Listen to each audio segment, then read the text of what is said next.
Man, you have a zit right there. Not what I really want to get. No. Discipline.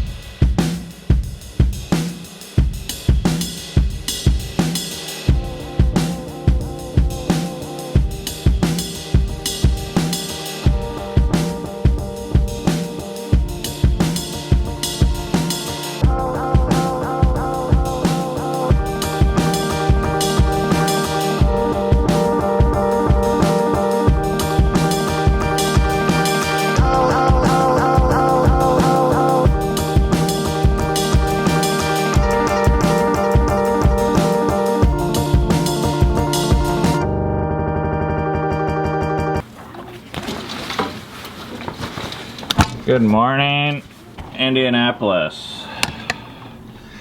Yes, the drone is still broken. Any footage that you see from this point forward was recorded previously. So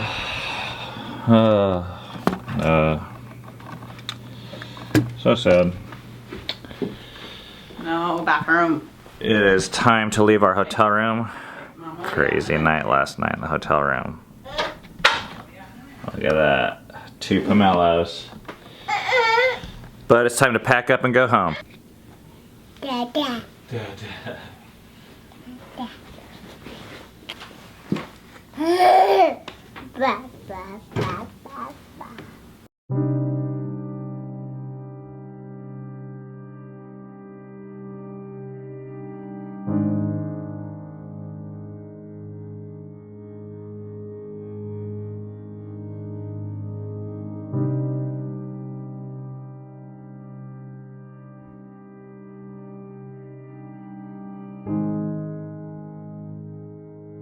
Not at Starbucks. Hello. Dang it. Not Valentine's Day. One last stop. We're gonna hit up some breakfast before we head out of town. But one little tip is, if you notice this kind of thing, these kind of like non-refrigerated corn syrup flavored creamers, it means they don't take their coffee very seriously. So we had to bring our own. Hello, good morning. This is the reason why Cammie wants to come here. It's an excuse to have cake and frosting for breakfast.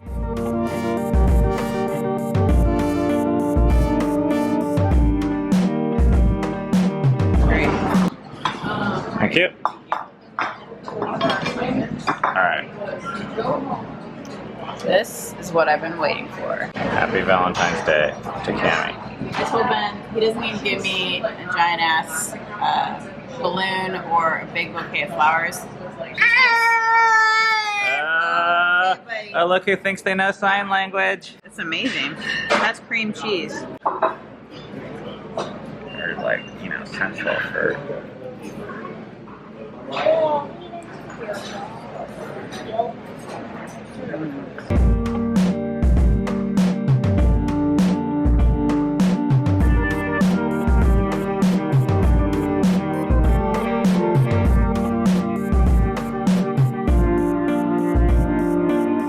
This is his first time in a forward-facing car seat. It's like a graduation. They grew up so fast. I hate casinos. Starbucks, Taco Bell, Dunkin' Donuts, White Castle. That whole truck is just on its side. Whoa! Whoa! Dude, that is jacked up.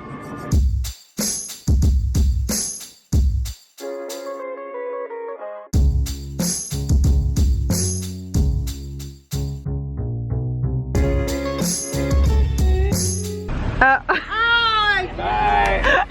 Oh, that's so mean. And Someone waking up. and Filia. Hi. Hi. Where's the baby? Where's that baby? Oh. Hi. Baby. Okay, 7.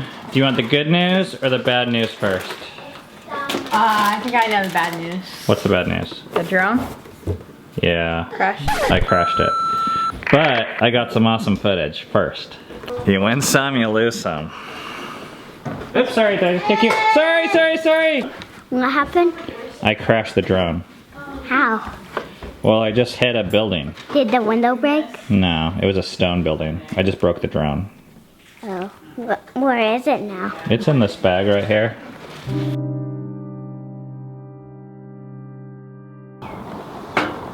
Okay.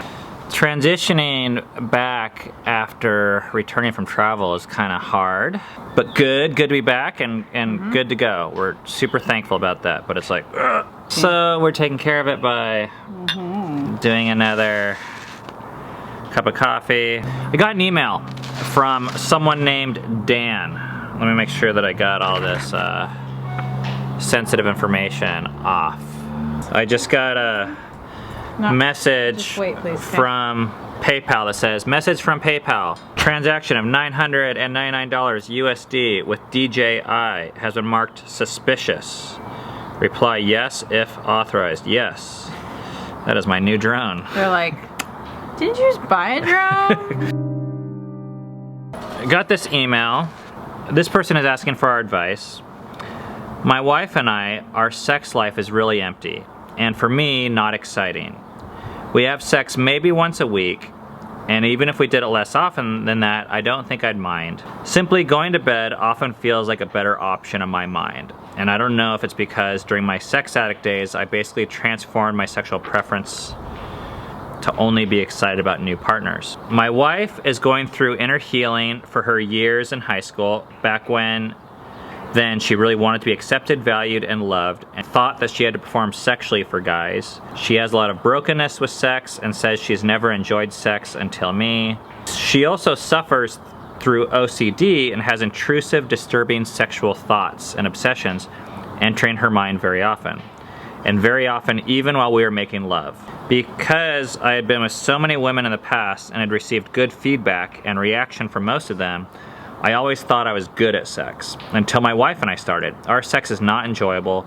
She is not as pleased as I've seen other women, which then makes me feel like I suck at it. I've prayed to God so many times to get me excited for my wife, to desire her, but I don't get all that excited for her. I sent kind of a lengthy response back to this person, but I wanted to spend more time to talk about this on this vlog because I think this is probably not a rare thing. You know, I was thinking today as we were driving home from Indianapolis, like, do we talk about sex too much? Because we just talked about it yesterday and we're talking about it today, but I have the feeling that people don't mind sex talk when it's like joking. Like, we live in a highly sexualized culture. But sex is referred to only in certain ways. Like, there's the porn or kind of like advertising side where it's negative. It's selling something. Or it's like wild and promiscuous and therefore it's like belittled almost. Or it's negative in Christian circles. Or it's ignored. And I think it's ignored. Christians' response is typically to not talk about it. Well, we're looking for another way, which is to say, hey, it's really important, and yeah, it should come up all the time. It's how we make babies. It's a very important part of our life. It's probably an important part of you guys' life. But ignoring it is not the best way. If we're just as much sexual beings as we're emotional beings, then it seems like a lot of people know not to ignore your emotional side. It seems like it would be just as damaging to ignore the sexual part of you. I think most people don't know to ignore the emotional side, though. Yeah, no, that's... I mean, we're learning that now. That's true. I've learned that humans, myself, is made up of a lot of different... I mean, I don't like the word parts because I don't think they are compartmentalized. I think they're all intertwined.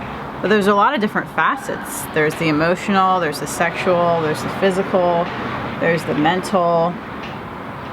And they're all, I believe, equally important because the way God made us is He made those as like a whole human. This is a really exciting email to me because I think we felt a lot of these things. And I say felt because, I mean, granted, while it was a whole decade plus long, a lot of those things have really, I don't feel anymore. I can really relate to a lot of his wife's problems, the disturbing sexual thoughts during sex, especially the OCD-ness, the having trauma in your youth that fast forward to your marriage. And while I didn't deal with sex by like being disinterested, I was probably overly interested in it. It was really an unhealthy thing for me, and I was highly dissatisfied most of our marriage. I was dissatisfied with the amount, the variety, the monogamy. It all felt kind of like restrictive, and I had this viewpoint in my head of romantic love and sexuality that was not what we were experiencing. You know, I wanted, a lot of my viewpoints on sex have been formed from porn, and honestly, movies like the Titanic. And I've had this idea in my head, I've wanted to write this blog post for a long time about why the Titanic is so much more dangerous than The Wolf of Wall Street. Both movies I love, by the way. Titanic glorifies this romantic love and sexuality that is famous for with Valentine's Day and Hollywood. But The Wolf of Wall Street, it's very gratuitously violent and sexual, but it doesn't glorify it. It doesn't end well for the people. I was really romantic and sexual and unrealistic. And when we got married, it's like, hello, reality. You know, that was our honeymoon. We fooled around a lot before we got married. But with each other. We didn't have sex until we got married. Something changed. They say that the cure, you know, the cure for killing libido, or the instant thing that universally destroys people's libido, is wedding cake. And that was true for us. I really seemingly wanted sex before we were married. And then when we got married, all of a sudden, it was like a switch just turned off. It's like, I can't do this. This is too hard. And I would do it, but it's just it was a weird, it felt like literally an overnight thing. And I think I understand why that is now. And I've seen this in ourselves and a lot of people, where sex was used for acceptance and almost as a sales pitch for ourselves, you know? And we were asking this question, like when we were in love, not that we're not now, but then we were like, oh, does she love me? And then if we were sexual, it was like the answer to that question, right? Oh, she loves me, I'm accepted, I'm wanted, and I'm a good person. But then after you get married, you don't need to go through with the sales pitch anymore. Like, you got the deal's closed, it's in the bag. And we didn't really have a frame of reference for sex for any other better reason. We didn't realize that how important in other ways sex was. And in those ways, I think it's important to acknowledge that sex is fun. I mean, that whole time period can be fun. The wonder, the mystery, the excitement, the hunt. Hi, look at him right there. Hi. Hi, Annie. Oh, choking on the carrot. Okay. You okay? All right. It's easy. I hear all the time now people saying, well, that's the case for, what's the opposite of monogamy? Non-monogamy. Is you spend your entire life in this sales pitch mode where you're always wondering, always selling. You're never settling, never tying yourself down. But this is the punchline, what I want to get at. For us, after probably 13 or 14 years of hard work, I am so happy that, first of all, we stuck with each other. And second of all, that we worked it out and waited it through, because now I believe whatever sexuality we have with each other is far more valuable than that flash in the frying pan, just physical fantasy that I had back then. And I had some wild fantasies.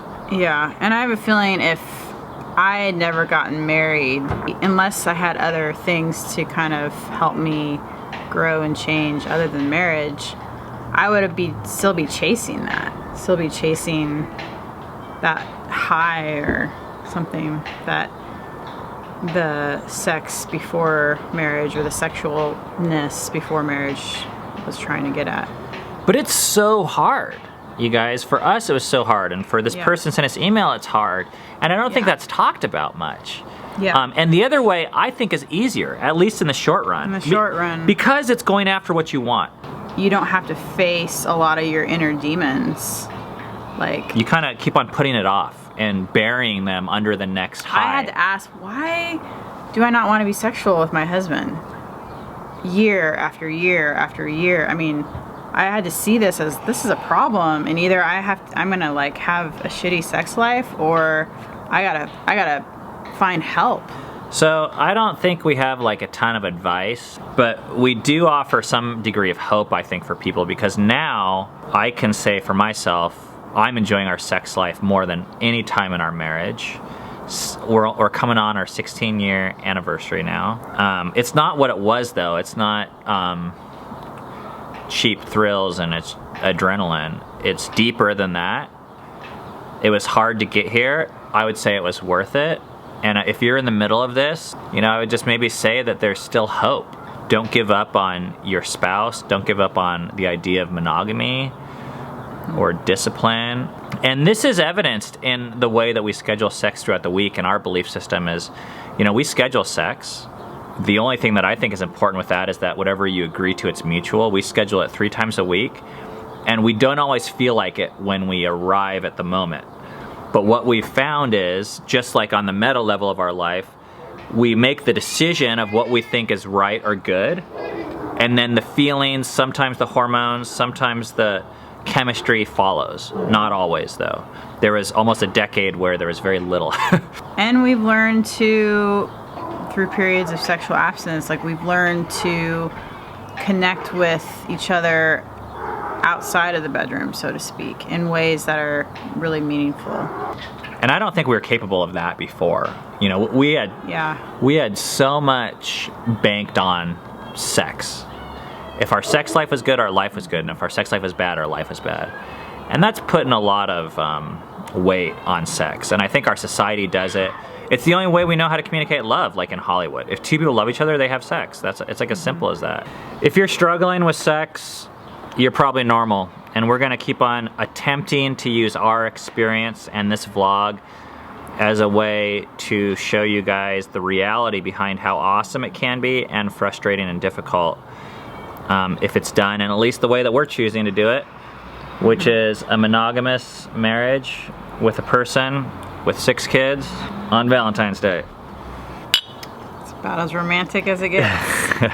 We're still transitioning from the day and having a really good weekend, a productive weekend. And part of how we transition when we come home from a trip like this is to try to do the normal stuff that's scheduled. So today, that's a run. And we're going on an 8-mile run. Oh, are you poopy again? Are you pooped again? Poopy. Oh, buddy.